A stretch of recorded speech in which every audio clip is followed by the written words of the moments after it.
Dalam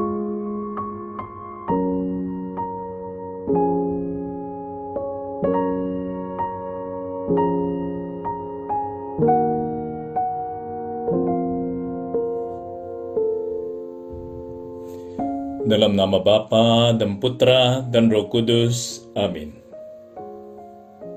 Ya Tuhanku, ya Allahku, aku sungguh percaya bahwa Engkau hadir di sini, bahwa Engkau melihatku, bahwa Engkau mendengarkan aku.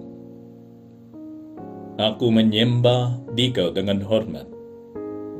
Aku mohon ampun atas dosa-dosaku dan rahmat untuk menggunakan waktu berdoa ini dengan penuh hasil.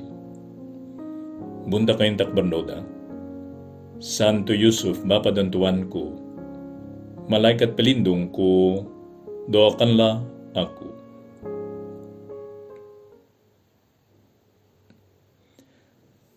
Ada seorang penulis, namanya Pseudo Dionysius, yang nama yang sungguh adalah Dionysius, yang ditambah adalah pseudo. Pseudo itu maksudnya seolah-olah, atau karena dia bukanlah Dionysius itu yang terkenal, maka ditambah pseudo itu. Bagaimana itu terjadi? Karena dia menulis buku yang judulnya, ya, dia menulis banyak hal, banyak karya. Dan di beberapa karyanya dia menulis dia adalah Uskup Dionysius dan dia adalah temannya Uskup Timotius. Sehingga banyak orang berpikir bahwa Dionysius ini adalah Dionysius yang menjadi muridnya Santo Paulus di Areopagita. Ternyata di dalam tulisannya sendiri, karena ada beberapa ajaran yang baru dikenal pada abad kelima atau abad ke-6, ya, yang akhirnya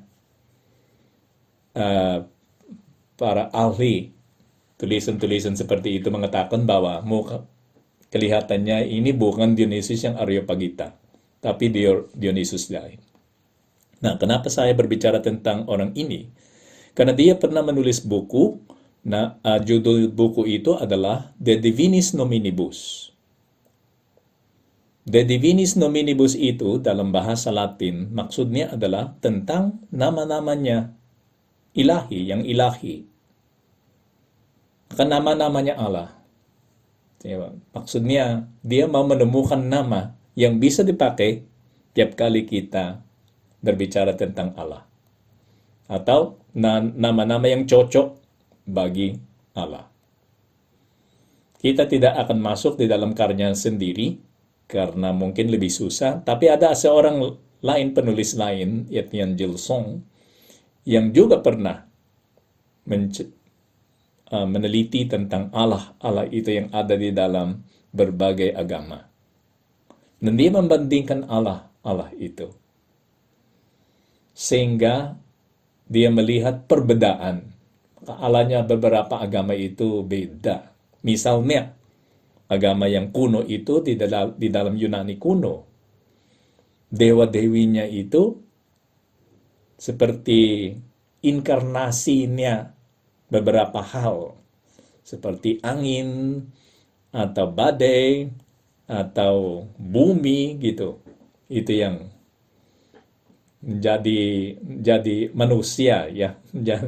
Jadi antromorf, kan, tiba-tiba jadi bentuknya menjadi seperti manusia. Nah, ini dewa-dewinya agama Yunani. Dan yang ditekankan di dalam dewa-dewi itu adalah kekuasaannya. Sehingga kalau kita melihat dewa-dewi itu, konsep Allah dalam agama Yunani itu adalah kekuasaan. Dia maha kuasa.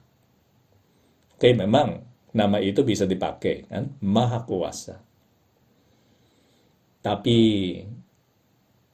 mungkin sekarang konsep kita tentang Tuhan itu berbeda. Yang kedua, yang deis, Deis itu kelompok yang lebih modern dan mereka memandang Allah sebagai tukang arloji. Kenapa tukang arloji? Karena seorang tukang arloji setelah dia membuat arlojinya, bisa meninggalkan arloji itu dan arlojinya berjalan sendiri. Benar? Dan si tukang arloji tidak perlu peduli lagi atas arlojinya, khusus kalau sudah dijual dan dimiliki oleh orang lain. Benar? Nah, orang-orang itu, kelompok Deis, tidak ada hubungan dengan Opus Dei, ya, orang-orang Deis itu berpikir bahwa ciptaan kita itu seperti arloji, diciptakan oleh Allah dan ditinggalkan. Kenapa? Karena Allah itu maha sempurna. Kan dia sudah bahagia dengan semua yang dia punya. Maka yang arloji itu sebetulnya tidak ada gunanya bagi Allah itu. Maka ditinggalkan.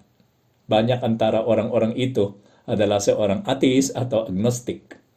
Sehingga tindakannya itu sudah tidak memperhatikan Allah lagi. Maksudnya, di dalam konsep mereka, Allah itu don't care kan, tentang tindakan kita, karena dia sudah sempurna. Untuk apa?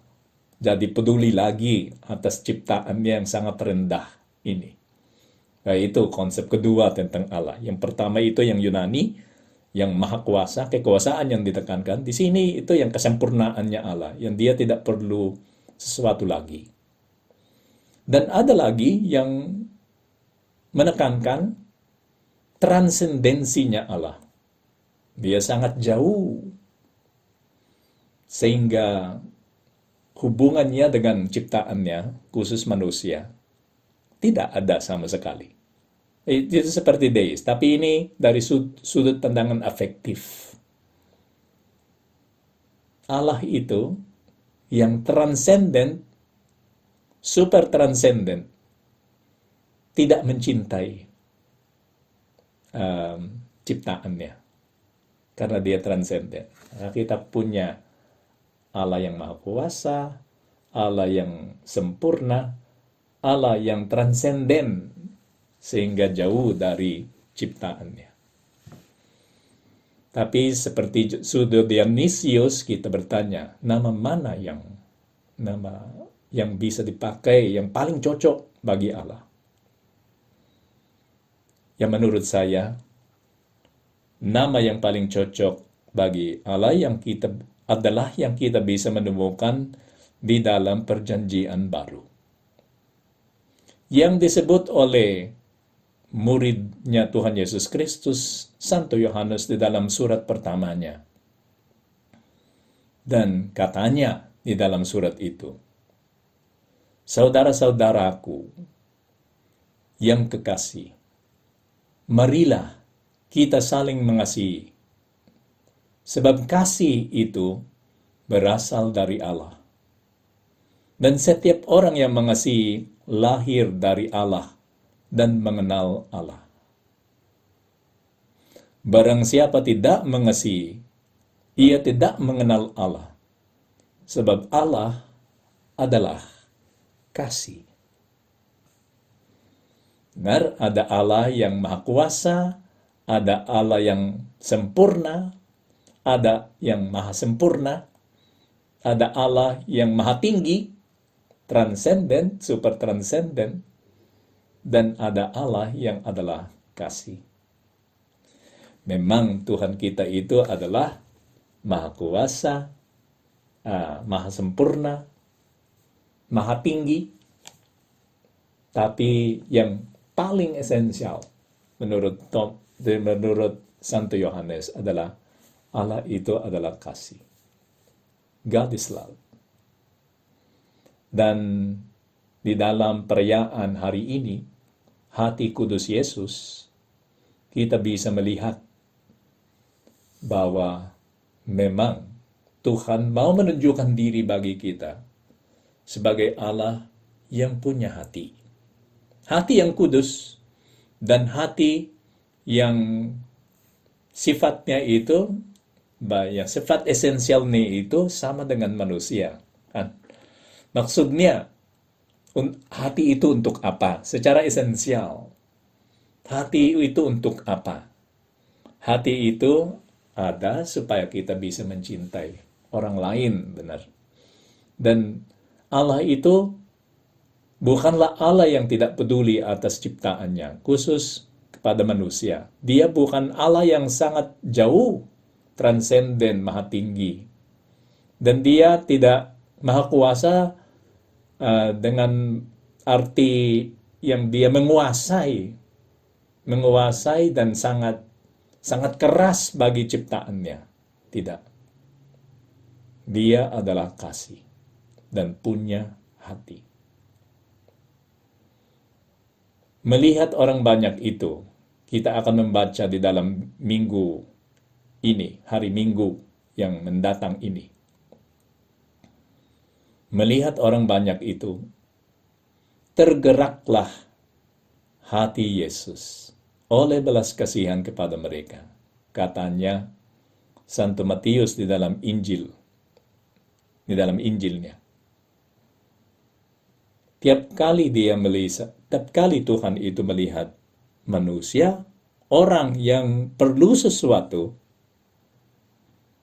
yang situasinya itu tidak baik, yang situasinya itu menyedihkan. Apa yang terjadi di dalam Tuhan Yesus Kristus? Tergeraklah hatinya. Tuhan, inilah kami, orang yang perlu banyak hal, perlu banyak bantuan dari Tuhan sendiri. Dan apa yang kami bisa membaca di dalam Injil, tergeraklah hati Yesus. Maka hatimu Tuhan itu akan tergerak atas situasi kami ini. Oleh karena itu kami sangat berharap bahwa cintanya Tuhan kepada kami akan menjadi solusi segala sesuatu.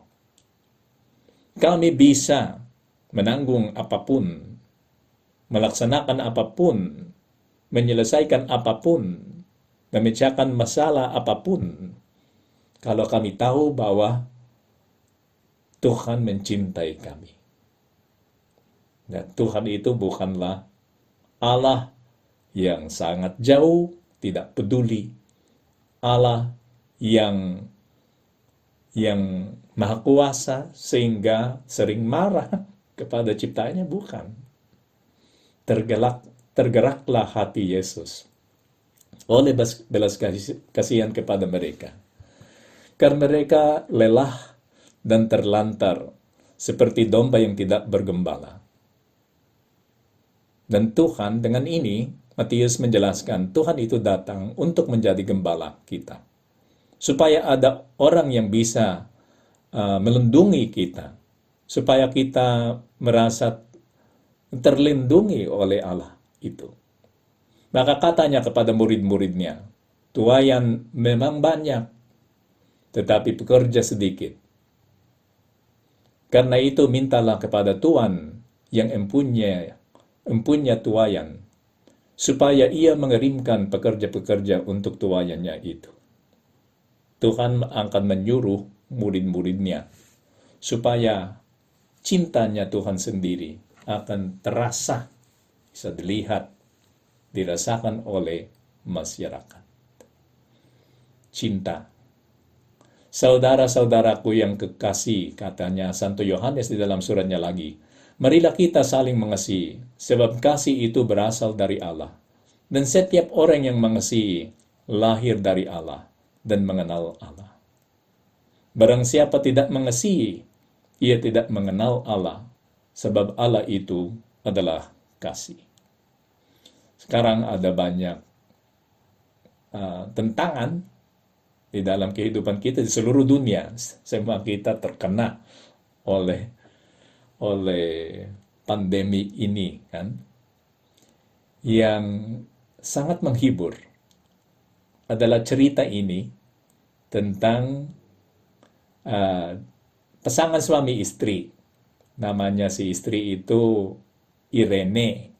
Irene. Mereka orang Spanyol di Valladolid, yang tinggal di Valladolid. Dan namanya istri Irene, si suami itu Gemma. Anaknya 11 orang. Banyak sekali. Nah, apa yang terjadi kepada Irene dan Gemma? Si Irene itu adalah seorang perawat. Dan suatu hari, dalam saya lupa berapa bulan yang lalu, tiba-tiba dia merasa sakit. Ada demam, dan suaranya itu berubah, sehingga ibunya sendiri mengatakan, "Weh, suaramu itu ya aneh kan? Apakah kamu sakit?" Gitu. Si Irene itu sendiri tidak berpikir bahwa dia sakit, tapi tiba-tiba demamnya itu naik secara keras, dan dia melihat bahwa dia memang punya coronavirus. Ya, siapa lagi yang kena setelahnya? Suaminya. Keduanya itu dengan 11 anak kena coronavirus. Dan apa yang terjadi? Katanya si Irene, "Loh, siapa yang akan melindungi anak? Oke, saya tidak bisa terisolasi sehingga tidak bisa membantu anak. Nah, apa yang kita akan melaksanakan? Oke, biarkan semuanya sakit, jatuh sakit. Maka satu persatu, semua di anggota keluarganya jatuh sakit. Tapi mereka seperti giliran, karena bukan semuanya langsung sakit kan. Maka waktu orang tuanya sakit, anak-anak yang mengurus semuanya di rumah. Nah, setelah yang beberapa antara mereka sakit, yang berikutnya. Setelah itu, katanya Irene, "Ya syukurlah kami banyak. Karena kalau kami sedikit, bagaimana kami akan geliran kan? Syukurlah kami banyak, 11 anak." Wah, sangat mengagumkan sikapnya pasangan suami istri itu. Dan memang si Gemma yang dikena oleh virus itu secara yang paling keras, karena dialah yang tidak bisa bernafas. Nah, nafasnya itu menjadi sesak gitu. Si Irene sakit tapi tidak terlalu parah. Dan katanya anak-anaknya itu, mungkin semuanya itu kuat. Jatuh sakit perut 2 hari, 3 hari, setelah itu sembuh. Anak-anaknya, maka cepat satu persatu. Mereka kena. Yang orang tua yang paling parah. Si Gemma waktu dia sakit dan bernafasnya itu sesak. Dia sangat khawatir sebetulnya, karena dia adalah ayah. Dan mereka punya 11 anak. Dan dia takut kalau dia mati, ya bagaimana keluarganya itu.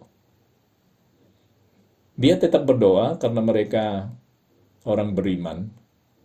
Mereka berdoa tiap hari, ikut misa online tiap hari, dan membuat itu yang doa supaya minta diampuni oleh Tuhan karena tidak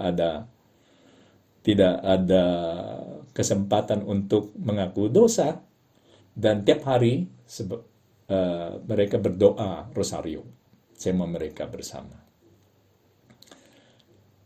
Dan suatu hari dia sudah sakit, nafasnya itu sesak, susah. Dia mengikuti misa online. Dan seperti komplain kepada Tuhan kan. "Oh, Tuhan, bagaimana itu?" Dan waktu komuni datang di dalam misa, dia menyebut komuni spiritual. Katanya, "Saya menyebutnya dengan sepenuh hati gitu. Karena pada waktu itu saya melihat bahwa yang dulu kita menerima secara biasa, karena sudah terbiasa menyambut komuni tiap hari, sekarang sangat dilindungi, sangat dirindukan, kan?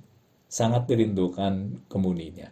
Sehingga waktu dia merasa seperti itu, dia sakit, susah nafasnya, dia sangat khawatir atas apa yang bisa terjadi kepada keluarganya, maka dia berdoa kepada Tuhan, dan komuni spiritualnya itu ya agak dalam, kan. Tiba-tiba setelah dia menyebut yang komuni spiritual itu, nafasnya itu jadi normal. Dan dia memandang salib yang ada di ruang itu, dan dia merasa Tuhan mengatakan kepadanya, aku di sini, maka jangan khawatir. Dia juga merasa bahwa kesembuhannya itu adalah sementara aja. Itu seperti tanda diberikan kepada Tuhan. Kenapa kamu khawatir? Ya, aku di sini. Nafasnya membaik, tapi setelah beberapa menit kembali menjadi susah. Tapi tandanya sudah ada. Dan si Cema itu mengatakan, memang ya, saya lupa bahwa Tuhan itu ada. Sejak saat itu, saya lebih tenang, katanya. Karena saya tahu bahwa Tuhan itu ada. Ditunjukkan cinta Allah. Si Irene sikapnya sama. Maka kedua-duanya tidak khawatir atas apa yang akan terjadi.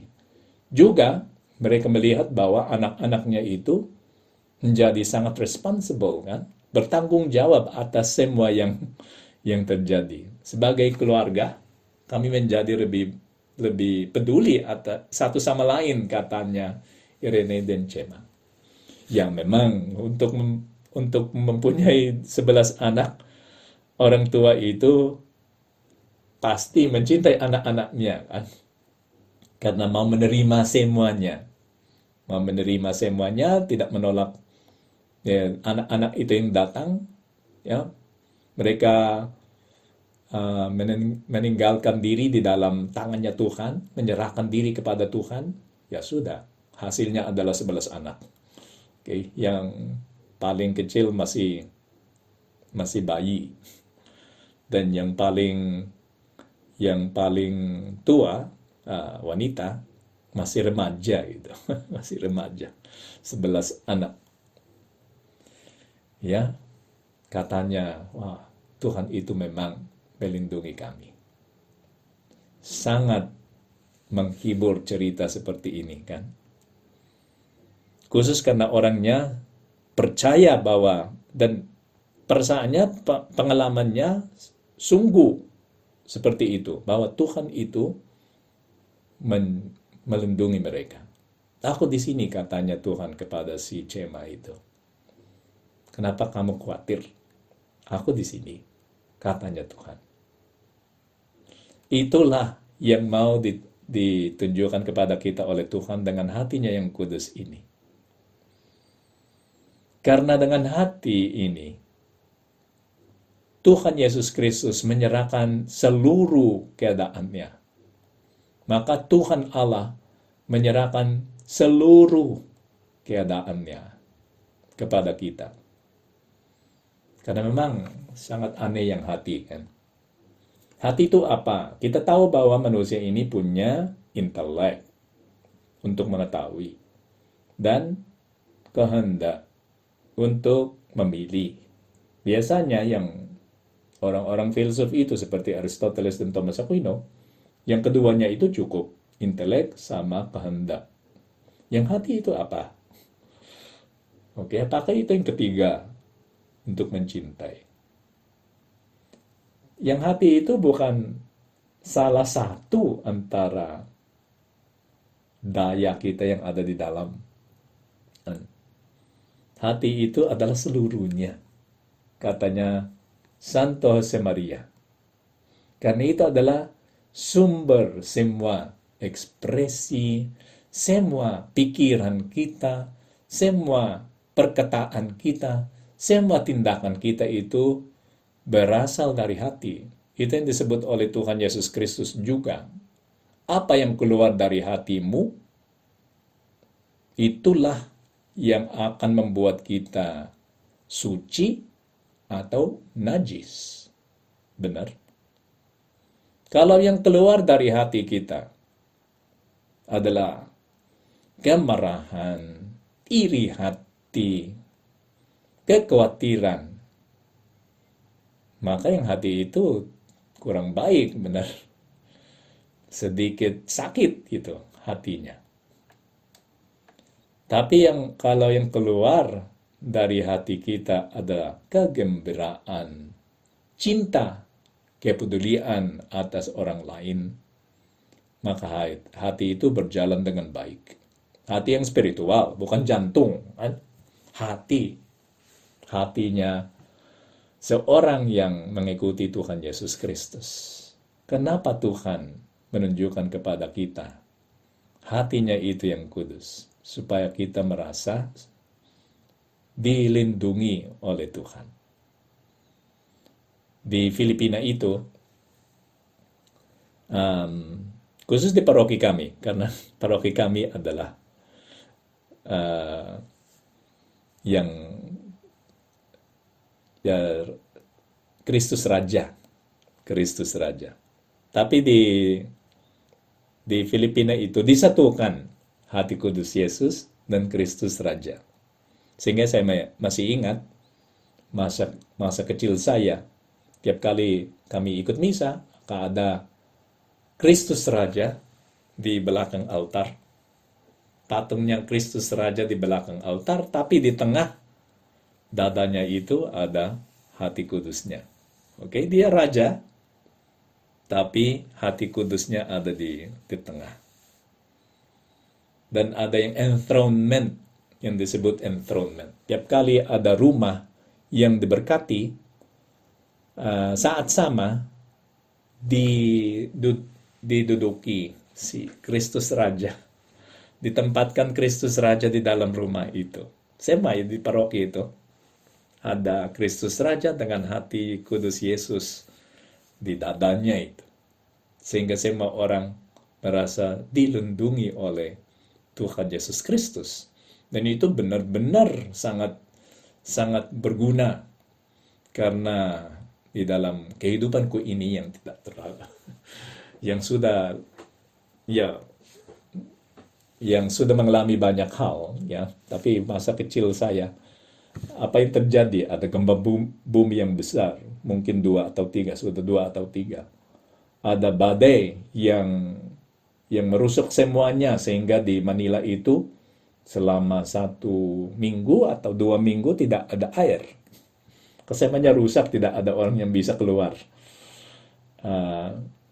Dan apalagi ada martial law, ada banyak hal yang terjadi. Tiap kali ada sesuatu yang menakutkan, apa yang dilaksanakan oleh keluarga, berkumpul di sekitar Kristus Raja itu, patungnya Kristus Raja, yang adalah saat sama hati kudus Yesus, dan berdoa kepadanya. Dan semua orang itu merasa terhibur oleh keberadaannya Tuhan Yesus Kristus, karena dia ada di sana. Tuhan, kami berlari kepada hati yang kudus ini, dan semoga kami selalu merasa dilindungi. Ya, itu pasti akan terjadi, karena cintanya Allah tak pernah hilang. Yang masalah besar adalah kita tidak memperhatikannya. Kita tidak sering lari kepada dia. Dan karena kita tidak terlalu sadar bahwa Tuhan Allah kita itu adalah Tuhan Allah yang punya hati. Tidak seperti yang lain itu. Ya, yang maha kuasa, yang maha tinggi, yang jauh dari ciptaannya. Marilah kita pergi kepada Bunda Maria. Bunda Maria hatinya Bunda Maria, bersama hatinya Tuhan Yesus Kristus mencintai kita. Semoga dengan bantuan dari kedua hati itu, kita bisa menanggung semuanya dan bisa survive, bukan hanya survive. Ya, karena dengan hatinya Tuhan Yesus Kristus dan hati Bunda Maria, kita tidak hanya survive, tapi kita akan tenang dan kita akan percaya bahwa Tuhan menyelenggarakan sesuatu yang baik bagi kita.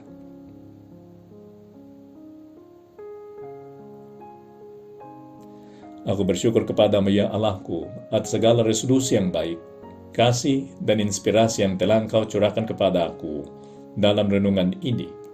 Aku mohon pertolonganmu untuk melaksanakannya. Bunda Keintak bernoda, Santo Yusuf, Bapa dan Tuanku, malaikat pelindungku, doakanlah aku.